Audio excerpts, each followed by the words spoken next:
This Lenten journey of 2020 will forever be etched in our minds, won't it?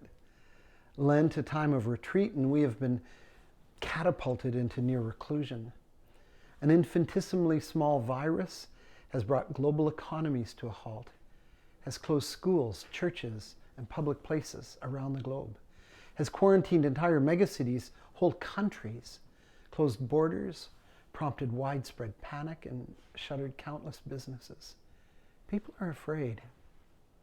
Some of us may find it hard to embrace the words of Jesus in what is known as the high priestly prayer of John chapter 14.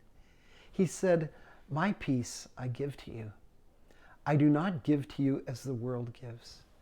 Do not let your hearts be troubled, and do not let them be afraid." But how can we possibly not be troubled during these times? What changes are going to happen in the world this week, gosh, today, that will once again change our reality? On journeys that are so bizarre and unfamiliar, peace is hard to find. When two colleagues and I visited Goma in the Democratic Republic of the Congo last July, it was right at the very apex of the Ebola outbreak in the Kivu province. We were troubled and indeed a little bit afraid. I watched how our Baptist partners in the Congo related to their neighbors, to the people around them. And I learned many important lessons during those few days that we were together. But no lesson was more important than this. The local church is the very best means to help heal a broken world. Pastors and church leaders were looked to as role models. Vital support was being channeled to people who were living in isolation. Care was provided for the families of the sick. Communities of resilience grew, and they were known for their cautious yet faithful presence in the midst of darkness. The congregants understood that they did not need to meet together in order to be the church. We learned new communal disciplines. Like most of our Christian communities, one of the disciplines we are doing here at Canadian Baptist Ministries is to very intentionally ask ourselves how to care deeply and offer peace and hope to the other in these odd times. And we're trying to push our minds beyond our traditional understanding of the other, the person across the street. We do want to care for the elderly in our churches, and we are trying, or we're caring for the single moms in our neighborhoods, or the people who are convalescing, who have had to rush back from their trip down south. Certainly, all of us have reason to be thankful for the remarkable health care that we have here, for the care that is being provided by emergency service providers. We are grateful for them and we care for them, and we want to show them God's peace at this time. But what about the other around the world? A South Sudanese family living in a refugee camp in northern Kenya, whose aid has been stopped because transport systems in that region have been suspended.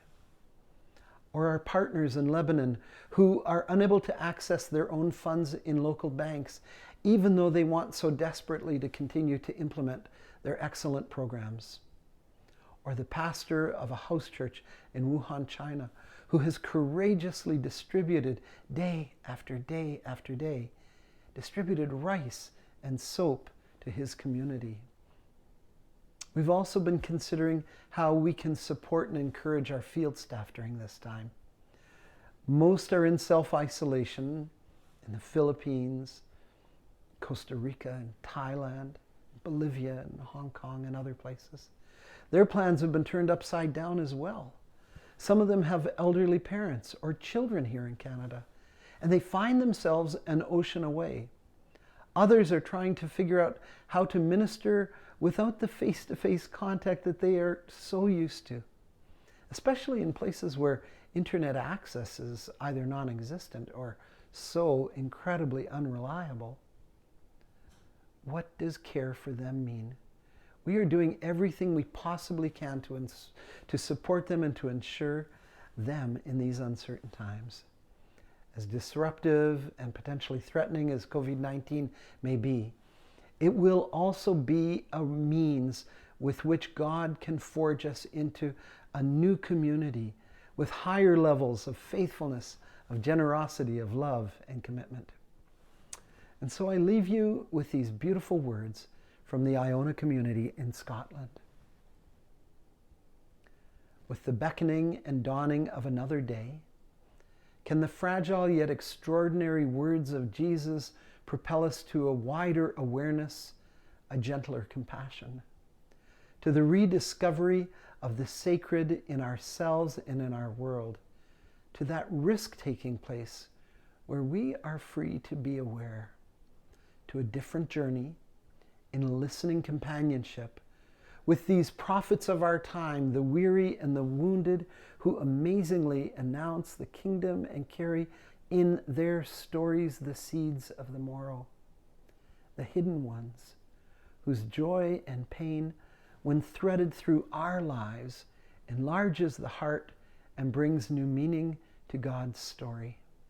The God whose light still shines and who tenderly invites us to love our neighbors as ourselves.